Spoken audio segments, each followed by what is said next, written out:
Kung may mga sama tayo ng loob na ayaw nating i-let go, tayo rin ang nahihirapan. Minsan may mga naiisip tayo na hindi naman dapat isipin at ang interpretasyon natin sa mga bagay ay pwede ding maging negatibo.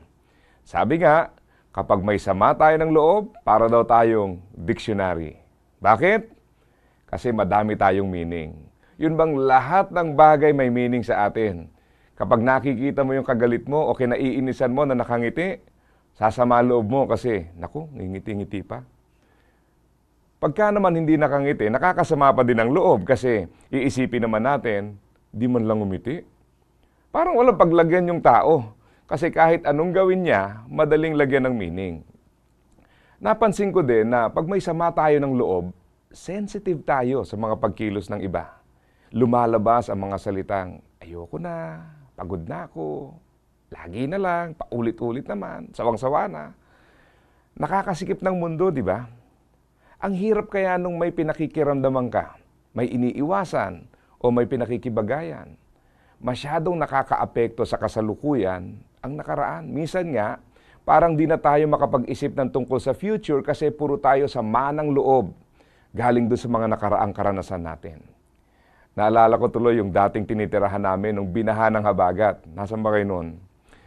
Kung nalubog din kayo, alam nyo na mahirap. Naku, binuhat ko yung ref, yung washing machine, yung sofa, yung upo ang kahoy. Pero talagang kinulang ang powers ko noon. Ang bilis ng akit ng tubig at madaming gamit ang inabot at nababad ng ilang araw. Imagine, sa second floor lang kami ng family ko. At ako lang ang bumababa pag may kailangang kunin. Nakakawala ng pag-asa kasi iniisip ko na parang practical na lumipat kaso wala naman panlipat. Nakakapag-alala kasi naiisip ko na baka umulit yung ganong sitwasyon. Paano na? Pero isa sa mga napansin ko nung bumaba ng tuluyan at nawala yung baha, parang nakaka-excite kasi pwede na ulit tumuloy ang buhay. Nung matapos kong itapon yung mga nasira ng baha, nakita ko na madami pala kaming gamit at kalat na di naman kailangan o dapat nang i-dispose. Pero di namin naiaalis, kaya sinakop nito at pinasisikip yung bahay. Alam mo, nung matapos kami maglinis, nung wala na yung mga gamit, ang daming bagong planong nabuo. Magre-rearrange kami ng pwesto ng mga gamit sa bahay at isa sa mga na-realize ko, ang sarap pala pag maluwag ang bahay kasi lumuluwag din ang buhay.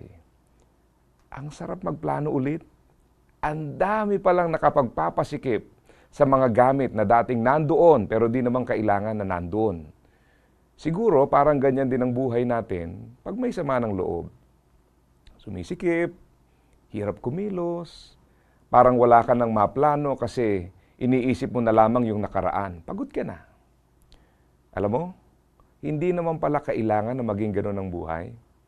Ang sarap pala nung nakatanaw ka sa future at hindi ka nakatali sa nakaraan. May mga bagay pala na minsan, pilit na dinadala natin pero wala na itong puwang sa future na gusto ni Lord para sa atin. Sabi ng Bible, alam ko kung paano ko tutuparin ang mga plano ko para sa kabutihan nyo at hindi sa kasamaan ninyo. At plano para bigyan kayo ng pag-asa at magkaroon kayo ng mabuting kinabukasan. Mabuting kinabukasan. Ang sarap isipin, di ba? Madami pang magagandang bagay ang pwedeng mangyari. Ang daming pwedeng planuhin. Nangako ang Diyos ng mabuting kinabukasan. Pero kung baon-baon pa din natin ang samaan ng loob ng nakaraan, hindi din natin ma-enjoy yung gusto ni Lord na ibibigay sa atin. Hindi maibibigay ng Diyos ang mabuting kinabukasan hanggang hindi natin isinusuko sa Kanya ang mga bagay na nagpapabigat sa buhay natin. May pag-asa pa. May pwede pang mangyari. Kaya habang pinag-iisipan mo ang mga posibilidad, kapit lang dahil nandiyan ang Diyos para sa atin. Asa ka pa?